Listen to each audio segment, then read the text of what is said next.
The vast emptiness of space surrounded James Carter's small cargo ship, the Wanderer. Stars twinkled in the distance as he checked his navigation system one more time. This route through the outer colonies wasn't on any standard maps, but it saved him 3 days of travel time. For an independent pilot living cargo run to cargo run, those 3 days meant the difference between profit and loss. James stretched in his pilot's chair, his tall frame cramped after sitting for so many hours. His brown hair needed a cut, and stubble darkened his jaw. He reached for his coffee mug, only to find it empty. "Great," he mumbled to himself. Just as he stood to make a fresh cup, a sharp beeping noise came from his console. A distress signal. James frowned and sat back down. Out here, distress signals usually meant one of two things: genuine trouble or a trap. Neither option was good for a solo pilot with a ship full of valuable cargo. But ignoring a call for help went against everything James believed in. He checked the signal's origin and saw it came from an uncharted sector just half an hour from his position. "Just a quick look," he told himself, changing course. "If it seems fishy, I'm out." 28 minutes later, James slowed the Wanderer as he approached the signal source. What he saw made his heart beat faster. A large, elegant ship unlike any human vessel he'd ever seen was under attack. 3 smaller, aggressive ships fired upon it from different angles. The design of the attacked ship was beautiful, sleek with curved lines that reminded James of ancient sailing vessels on Earth, but made of some shimmering material that changed color as it moved. "Definitely not human," James whispered. The large ship was damaged. One section was completely dark, and another leaked what looked like glowing blue fuel. As James watched, a small section detached from the main vessel, an escape pod. The attacking ships immediately turned their attention to the pod. Without thinking, James pushed his engines to full power and activated his limited weapon system. The Wanderer wasn't built for combat, but he had installed some modifications for protection against pirates. "Hey!" James shouted, even though no one could hear him in the vacuum of space. "Pick on someone else." He fired his forward guns, not aiming to hit the attackers but to distract them. The sudden appearance of another ship seemed to confuse them. James used that moment to position himself between the attackers and the escape pod. The pod's trajectory wasn't stable. Whoever was inside either didn't know how to fly or was injured. James activated his cargo bay's magnetic field and carefully maneuvered to catch the tumbling pod. One of the attacking ships finally decided James was a threat and fired. The shot grazed the Wanderer's hull. "Time to go," James muttered, pulling the ship into a tight turn once the pod was secure in his cargo bay. He punched the engines to maximum and shot away from the attackers, who seemed hesitant to follow too far from their primary target. Once safely away, James set the ship to autopilot and hurried to the cargo bay. The escape pod was like nothing he'd seen before, oval-shaped with the same color-shifting material as the larger ship. James approached cautiously and found what appeared to be a door. After examining it for a moment, he pressed his hand against a panel that looked like it might be a control. To his surprise, the door slid open silently. Inside, slumped against a seat, was a humanoid figure. Female, James guessed, though clearly not human. Her skin had a faint purple tint, and what looked like small, delicate scales covered her temples and the backs of her hands. Her clothes were elaborate and shimmered with embedded jewels. She was injured. A dark blue liquid, blood, stained her side. Her eyes fluttered open as James stepped closer. They were striking. Silver irises with vertical pupils that widened as she focused on him. "Help," she said in a musical language he couldn't understand. Then she collapsed forward. James caught her before she hit the floor, realizing in that moment that his life had just become infinitely more complicated. James carried the injured alien woman to his small medical bay. The Wanderer wasn't equipped with advanced medical technology, but he had basic supplies for emergencies. He gently placed her on the examination table and studied her wound.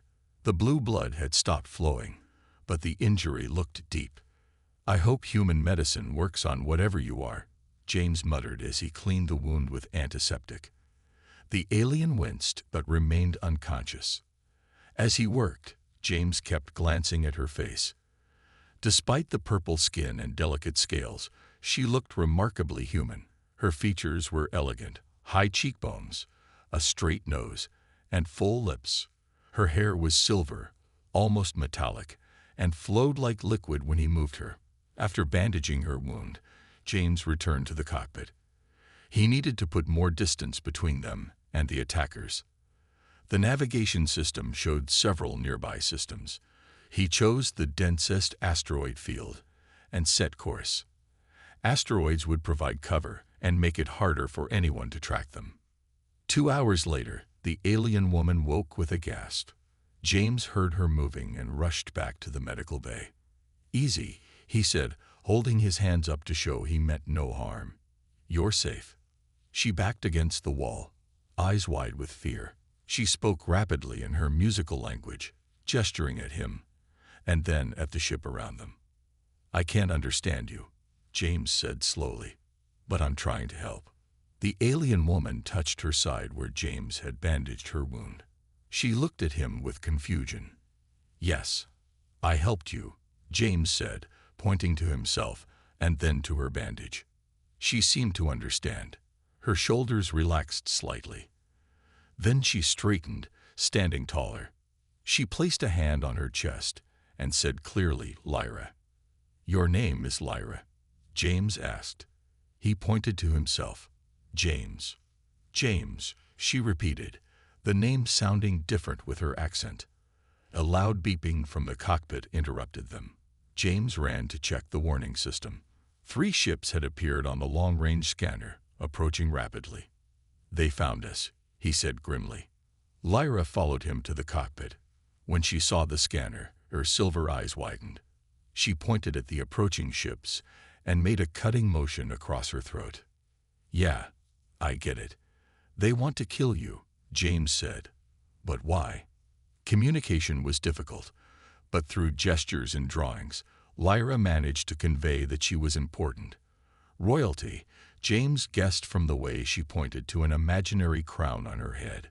The attackers were rebels who wanted to overthrow her family. "Great," James sighed. "I rescued a princess with enemies."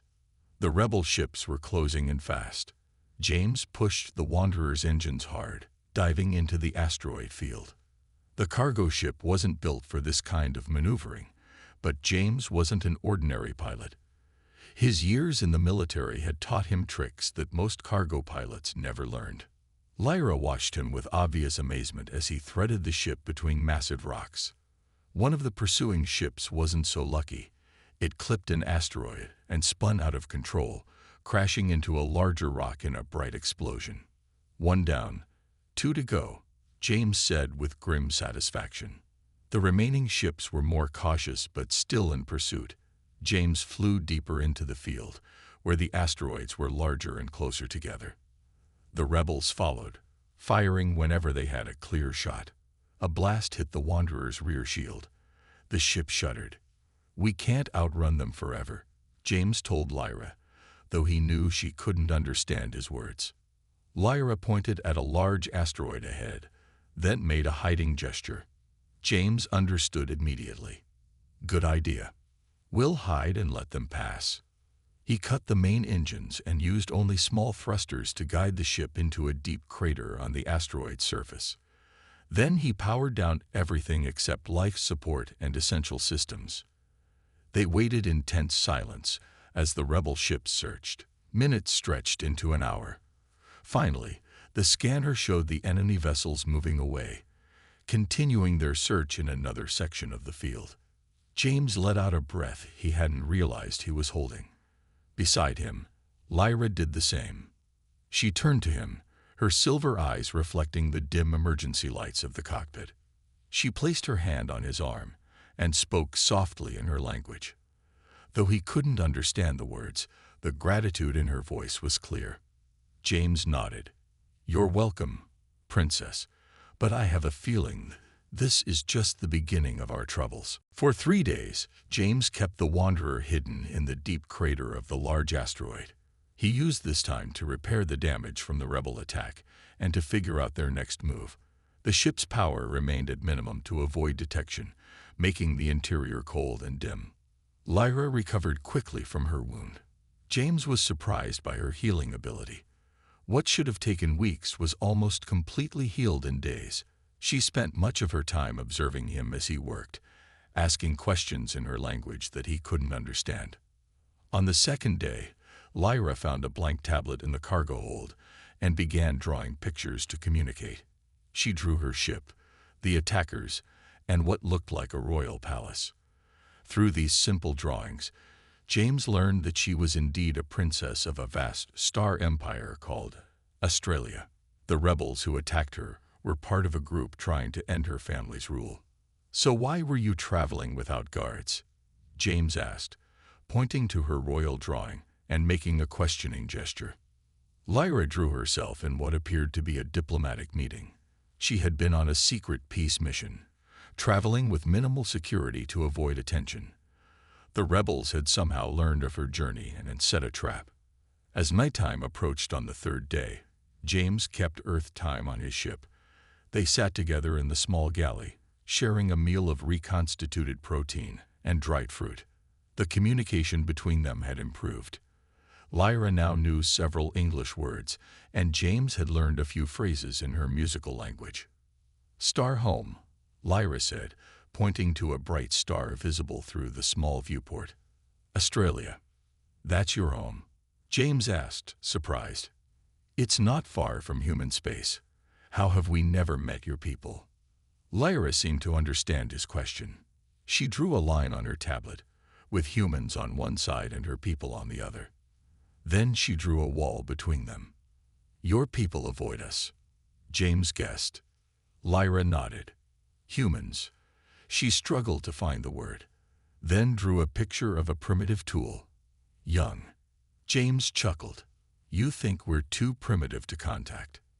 Lyra smiled for the first time since he rescued her. Her smile transformed her face, making her alien features suddenly beautiful.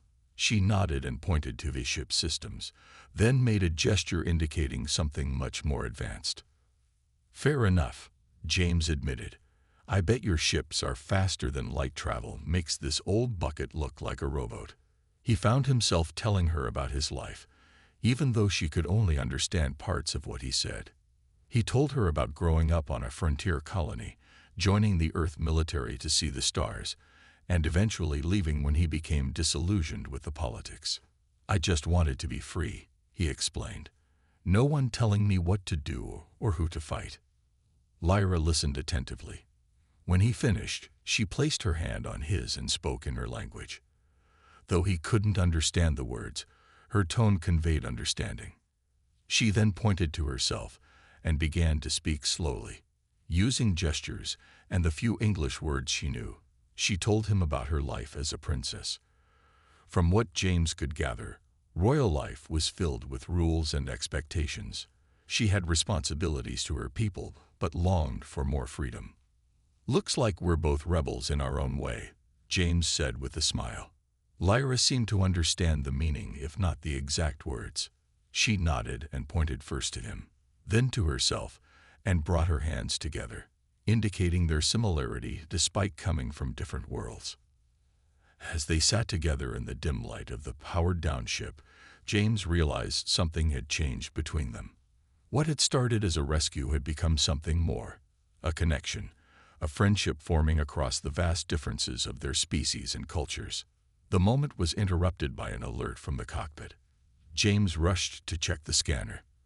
A ship was passing nearby. "Time to move," he told Lyra, who followed him quickly. "We've stayed in one place too long." As they prepared to leave their hiding spot, James noticed Lyra looking at him differently than before. The fear and suspicion were gone, replaced by trust and something that looked remarkably like respect. Whatever dangers lay ahead, they would face them together. The Wanderer's fuel cells flashed critical warnings on the main console. James frowned at the readings. They had been jumping from system to system for over a week, staying ahead of the rebel pursuers, but always moving consumed resources. "We need to refuel," James told Lyra, pointing to the gauge. Their communication had improved greatly. Lyra now understood basic English, and James could follow simple phrases in her language. Lyra looked concerned. "Dangerous," she said, making a hiding gesture. She had grown cautious after several close calls with rebel patrols. "No choice," James replied.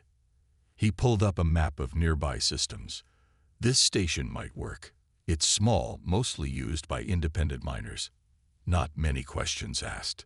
The station orbited a gas giant in a remote system.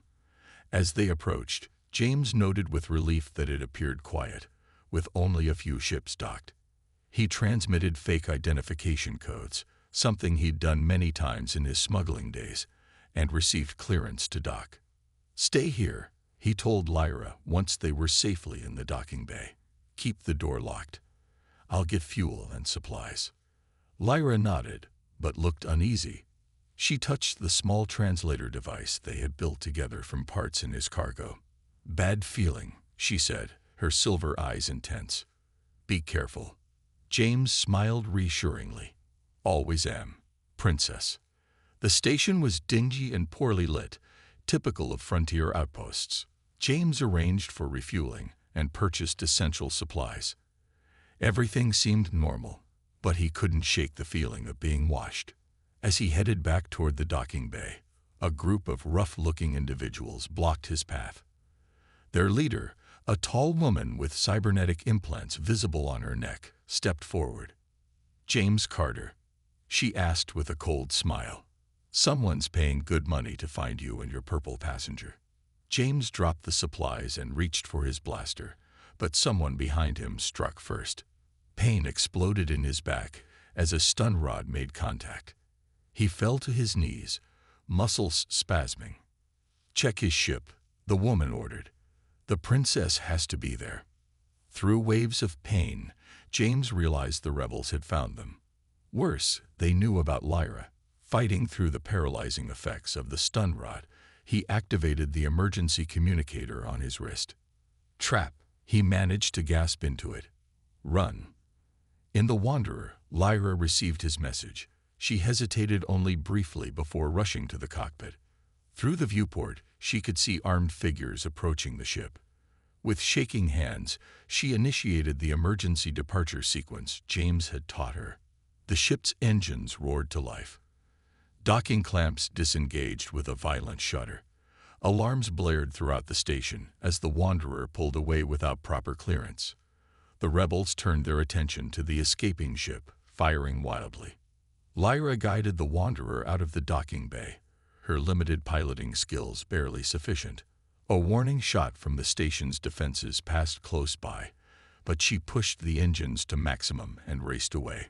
Back on the station, James was dry to his feet. Blood trickled from a cut on his forehead where he had struck the floor.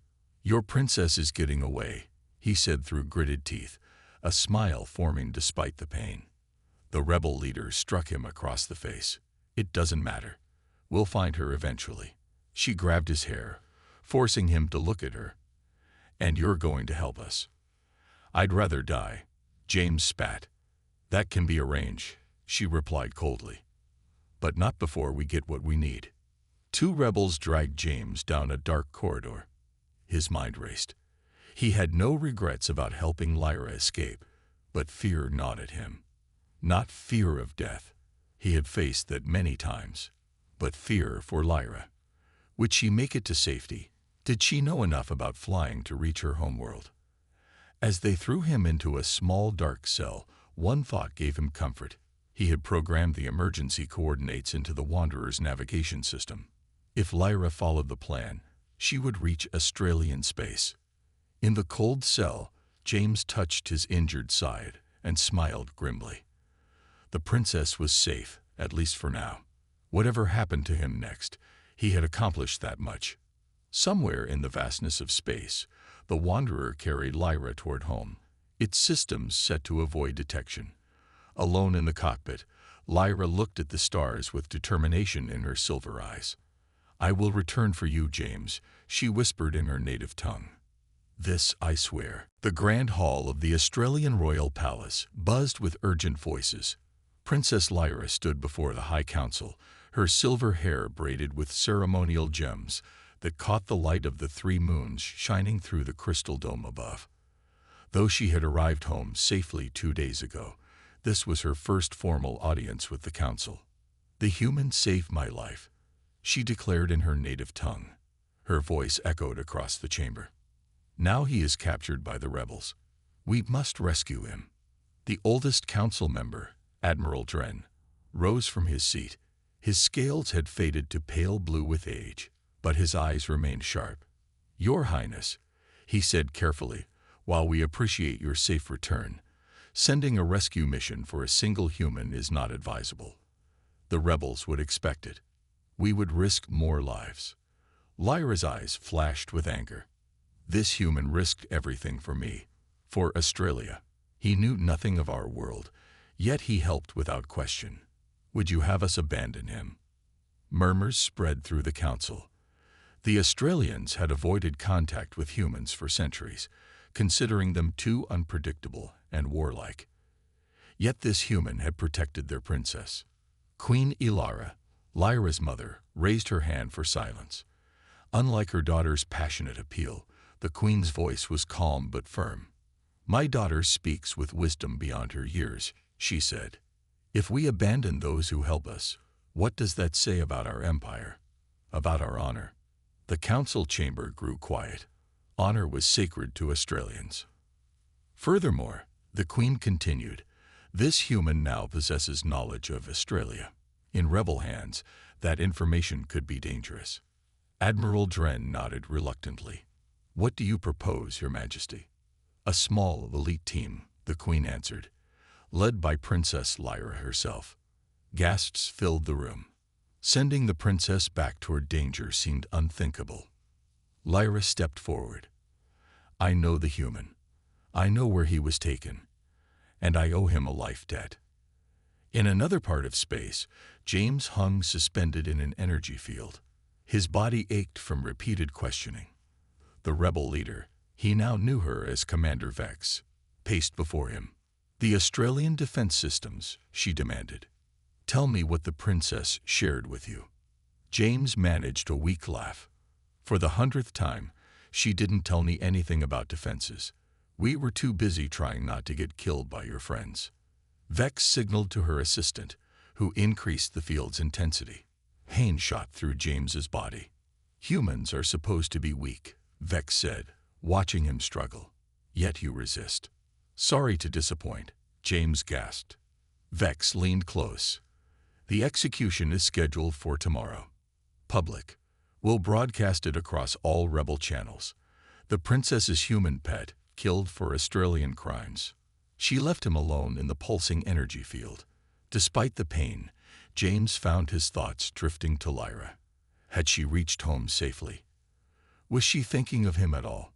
He hoped she was, not because he expected rescue, but because in their short time together, he had come to care for her.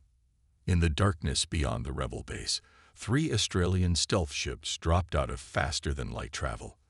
Their advanced cloaking technology made them invisible to rebel sensors. Lyra, dressed in the fitted armor of Australian Special Forces, studied the base schematics one final time. 20 elite soldiers stood ready for her command. "Our intelligence confirms the human is being held in the central detention area," she explained. "The execution is planned for dawn. We move in 3 hours." An older soldier stepped forward. "Princess, I must ask, why risk so much for one human?" Lyra looked at him steadily. "Because he risked everything for me when he knew nothing about me. Because he showed me that courage isn't about strength or technology. It's about doing what's right, even when it's dangerous." As the team prepared, Lyra touched the small translator device James had helped her build. She had kept it as a reminder of their time together. "Hold on, James," she whispered in English. "I'm coming." The operation began precisely as planned. The Australian team moved through the rebel base like ghosts, their advanced technology making short work of security systems. Alarms sounded too late. They were already inside. Lyra led her team straight to the detention area. Guards fell silently before they could react. At the central control panel, she quickly located James's cell. When the door slid open, she found him barely conscious in the energy field. With a swift command, she deactivated the field. James collapsed forward, and Lyra caught him in her arms. His eyes opened slowly, focusing with difficulty on her face. "Lyra," he whispered hoarsely, "am I dead?" She smiled, tears in her silver eyes. "No, James. You're coming home." James opened his eyes to a ceiling that shimmered like water. For a moment, he thought he was dreaming. The last clear memory he had was of Lyra's face as she rescued him from the rebel base. Everything after that was a blur of pain and movement. He tried to sit up, but his body felt strangely heavy. Looking down, he saw that he was lying on a bed unlike any he had seen before. It seemed to be made of the same flowing material as the ceiling, molding perfectly to his body. "Be still," a gentle voice said. "The healing is not complete." A tall Australian with pale blue skin stood beside the bed. She wore what appeared to be a medical uniform, with symbols glowing on her sleeves. "Where am I?" James asked, his voice rough. "You are in the Royal Medical Center of Australia," the healer explained. "I am Healer Tora. You have been unconscious for 3 days." 3 days. James tried again to sit up, and this time succeeded. His muscles protested, but the pain was less than he expected. "Lyra, I mean, the princess, is she okay?" Healer Tora smiled.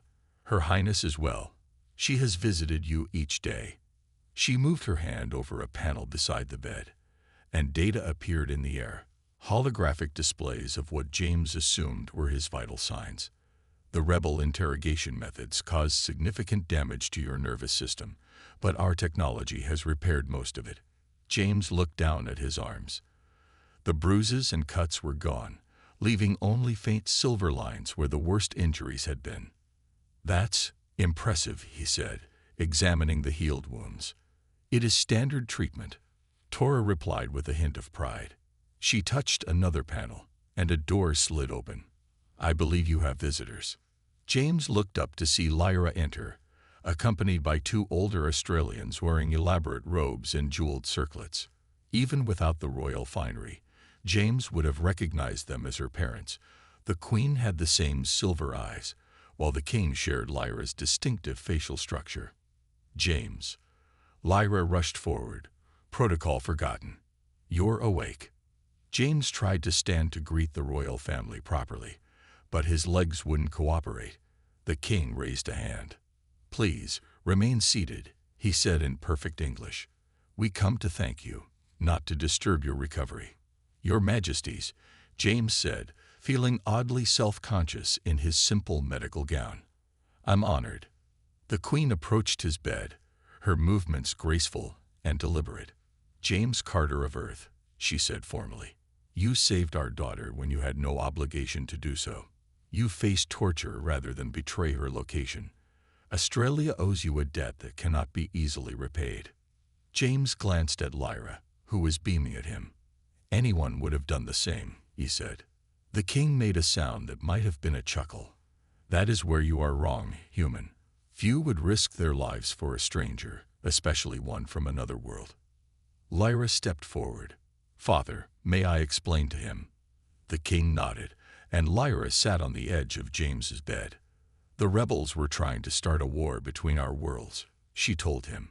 "They believed if they killed me and made it look like humans were responsible, our empire would attack Earth in retaliation." "But why?" James asked. "Earth doesn't even know Australia exists." "Resources," the Queen answered simply. "Your system contains elements rare in our part of space. War would give them access while destabilizing both our civilizations." James thought about this. "So by helping Lyra, you prevented an interspecies war," the King finished. "Millions of lives saved by your actions." The weight of this revelation struck James. He had acted on instinct, helping someone in need.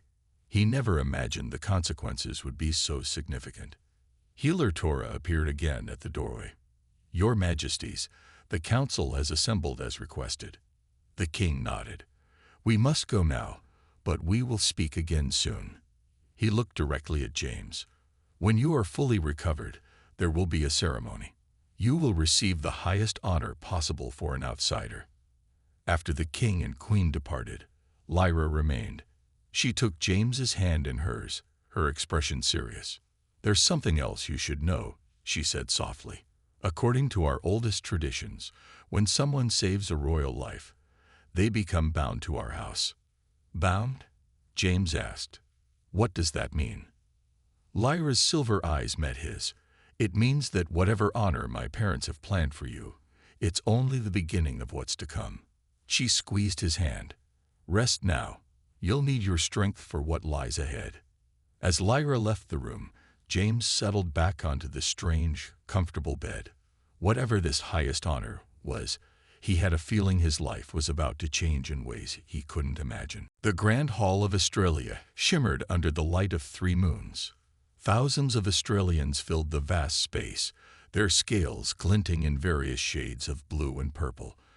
At the center of the hall stood James, wearing ceremonial robes crafted from a material that felt like silk but shone like metal. The past week had been a blur of recovery and preparation for this moment. James shifted nervously. The royal instructor had spent days teaching him the proper protocols for the ceremony, but standing before the assembled nobility of an alien empire made all those lessons seem inadequate. "Stand tall," whispered Lyra, who waited beside him. She looked stunning in her royal attire, her silver hair adorned with crystals that caught the light with every movement. "They're here to honor you, not judge you." A musical tone rang through the hall, and everyone fell silent. Cain Vorin and Queen Ilara entered, walking slowly toward the central platform.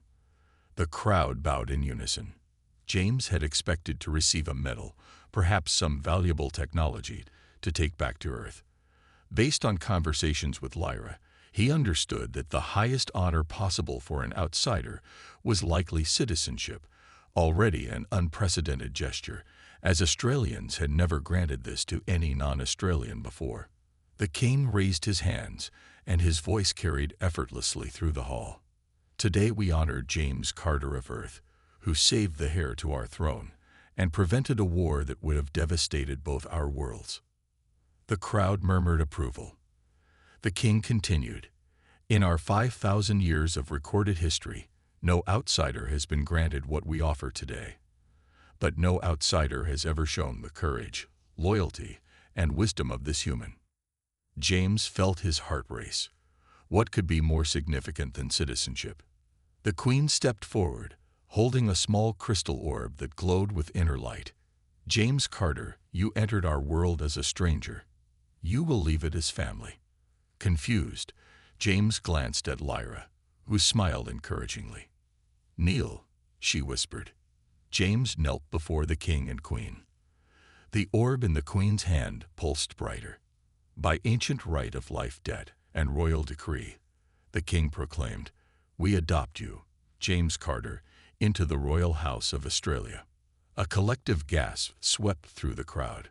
The queen placed the glowing orb above James's head, where it hovered, bathing him in soft light. "Rise, Prince James of Australia, brother to Princess Lyra, son of our house," the king announced. James stood, stunned. Brother, prince. This was far beyond anything he had imagined. The orb descended slowly, touching his forehead. Warmth spread through his body, and for a brief moment, he felt connected to every Australian in the room. Their thoughts, their emotions, their essence. The crowd erupted in cheers as the orb's light faded. James turned to Lyra, who was beaming with joy. "Did you know?" he asked quietly.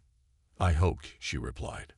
"The adoption of an outsider into the royal family has only been mentioned in our oldest legends, but Father agreed it was fitting." As the ceremony concluded, James was led to a side chamber where the royal family gathered privately.